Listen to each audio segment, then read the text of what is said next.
Hello நண்பர்களே, வணக்கம். நான் உங்கள் பிரியா. நம்ம இன்றைக்கி பார்க்க போகிற பதிவு என்ன அப்படின்னு பார்த்தீங்கன்னா, நம்மளுக்கு வரக்கூடிய ஏப்ரல் 14 திங்கட்கிழமை தமிழ் வருட பிறப்பு, சித்திரை முதல் நாள் தமிழ் புத்தாண்டு வருதுங்க. ஸோ அன்னைக்கு நம்ம எந்த ஆண்டில் அடியெடுத்து வைக்க போகிறோம் அப்படின்னு பார்த்தீங்கன்னா, விசுவாவச வருடத்தில் நம்ம அடியெடுத்து வைக்க போகிறோம். ஸோ இந்த வருடம் அந்த தமிழ் ஆண்டுகளில் 39வது ஆண்டில் நம்ம இந்த ஆண்டு தொடங்குது. இது சூரிய பகவானுக்கும் உகந்தது. அன்னைக்கு திங்கட்கிழமை அப்படிங்கிறதுனால அன்னைக்கு சந்திர பகவானுக்கும் உகந்த நாள். இந்த ஆண்டோட ஆதிக்கம் சூரிய பகவான் கிட்ட அதிகமாக இருக்குது. ஸோ அதனால் நம்ம சூரிய பகவானை முதல்ல சொன்னோம். ஸோ அன்னைக்கு நம்ம கண் விழிக்க வேண்டிய பொருட்கள் என்னென்ன அப்படிங்கிறத பற்றி நம்ம இந்த பதிவில் தெளிவாக பார்க்க போகிறோம். அதற்கு முன்னாடி நீங்கள் இந்த பதிவை பார்க்குறீங்க அப்படின்னா மறக்காமல் நம்மளோட சேனலை சப்ஸ்கிரைப் பண்ணி வச்சுக்கோங்க. இது போல் பயனுள்ள தகவல்களை நீங்கள் பார்த்து தெரிந்து கொள்ள முடியும். பதிவு பார்க்கிற அனைவருக்கும் தமிழ் புத்தாண்டு நல்வாழ்த்துக்கள். நீங்களும் நம்மளோட நண்பர்களுக்கு புத்தாண்டு வாழ்த்துக்களை நம்மளோட கமெண்ட் பாக்ஸில் ஷேர் பண்ணுங்கள். இப்போ வாங்க நம்ம பதிவுக்குள்ளே போகலாம்.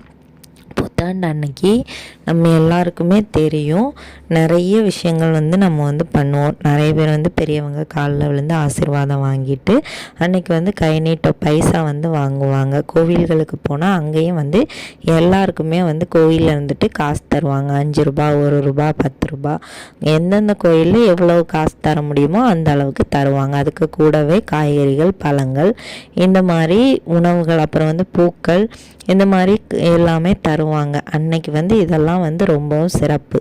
அதே தான் நம்ம வீட்லேயும் செய்ய போகிறோம். பெண்கள் இதை முக்கியமாக பாருங்கள். நீங்கள் முந்தின நாள் நைட்டே இதெல்லாம் ரெடி பண்ணி வச்சுருங்க. நீங்கள் செய்ய வேண்டிய விஷயங்கள் என்ன அப்படின்னு பார்த்தீங்கன்னா, ரொம்ப சிம்பிளான விஷயம்.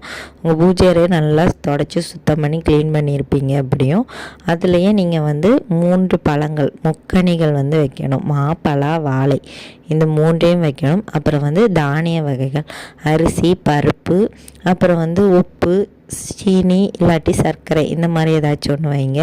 உப்பு, இனிப்பு, இந்த மாதிரி வைங்க. மிட்டாய் கிடச்சிதுன்னு அப்படின்னா அதையும் வைக்கலாம் இனிப்புக்காக. இல்லை தின்பண்டங்கள், இனிப்பு சுவையுள்ள பண்டங்கள் இருக்குதுன்னா அதை கூட வைக்கலாம். அப்புறம் உங்ககிட்ட எவ்வளவு பணம் காசு இருக்குதோ அதில் கொஞ்சமாக எடுத்து நீங்கள் இன்னொரு பிளேட்டில் வச்சுருங்க. காசு, அப்புறம் ஒரு கண்ணாடி, அப்புறம் தங்க நகை என்னதெல்லாம் இருக்குதோ அதில் ஒரு செயினோ இல்லை மோதிரமோ இல்லை வெள்ளி நகைகள் இருந்ததுன்னா வெள்ளி, தங்கம் இருந்ததுன்னா தங்கம், இதெல்லாம் வைங்க. அப்புறம் கொஞ்சமாக பூக்கள். அதுக்கப்புறமா வேறு என்னென்னலாம் உங்களுக்கு வைக்கணும்னு தோணுது. நிறைய பேர் புது ட்ரெஸ் வச்சுருப்பாங்க. அப்புறம் அந்த படிக்கக்கூடிய புத்தகங்கள், அப்புறம் அவங்களுக்கு ஏதாவது பிடித்த சாமி படங்கள், இந்த மாதிரி என்னென்ன வைக்கணும்னு தோணுதோ அந்த மாதிரி உள்ள விஷயங்கள்லாம் வச்சுருப்பாங்க. வச்சுட்டு மறுநாள் காலையில் குழந்தைகள் அவங்கெல்லாம் கண் விழிக்கிறதே அதில் தான் இருக்கும். குழந்தைகளை கண்ணை மூடி கூட்டிகிட்டு அதில் காட்டுவாங்க. ஸோ இந்த மாதிரி நம்மளோட குழந்தைகளுக்கும் நம்ம இதை பழக்கிவிட்டோம் அப்படின்னா இது பாரம்பரியம் மாறாமல் தொடர்ந்துக்கிட்டே இருக்கும். ஸோ உங்கள் வீடுகள்லேயும் இந்த மாதிரி பழக்கங்கள் இருக்கும். வெளிநாடுகளையும் இது செய்யப்படுது. இது செய்கிறது வழக்கமாக வச்சுட்டு இருக்கிறாங்க.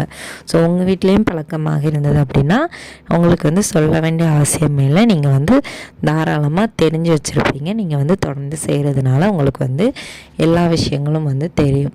அதே மாதிரி நீங்கள் முந்தின நாள் இரவே இன்னொரு விஷயமும் செய்ய வேண்டும். ஒரு தீபம் மட்டும் ஏற்றி வைத்துட்டு தூங்குங்க. அணையா தீபம் நம்ம வச்சுருப்போம். ஒரு சில பேர் வீட்டில் அந்த மாதிரி தீப விளக்கெல்லாம் இருக்கும். அந்த மாதிரி இருந்தது அப்படின்னா அந்த தீபத்தை ஏற்றி வைத்துட்டு நீங்கள் தூங்குங்க. காலையில் நீங்கள் போய் கண் விழித்து பார்க்கும்போது ஒரு தீபச்சுடர், ஒரு ஒளி நிறைந்த ஒரு மங்களகரமான விஷயத்தை நம்ம பார்க்குற மாதிரி நம்மளோட வாழ்க்கையும் சந்தோஷமும் மகிழ்ச்சியும் செல்வ வளமும் நிறைந்து ஒளியோடு இருக்கும். அதுக்காக நம்ம சொல்கிறோம். அப்படி இல்லாதவங்க நீங்கள் அதை செய்ய வேண்டாம். காலையில் எழுந்து குளிச்சுட்டு நீங்கள் விளக்கேற்றிட்டு அதுக்கப்புறமா குழந்தைகளெல்லாம் கூட்டிகிட்டு காமிக்கலாம். அப்படியும் செய்யலாம், எப்படியும் செய்யலாம்.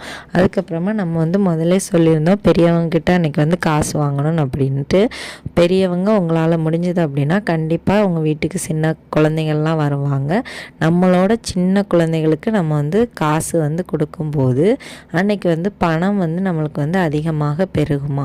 அதற்காகத்தான் நம்மளோட வயசில் குறைஞ்சவங்களுக்கு வந்து காசு கொடுத்து அவங்கள வந்து ஆசீர்வாதம் பண்ணணும் அப்படிங்கிறத வந்து இது வந்து ஐதீகமாக வச்சுருக்குறாங்க.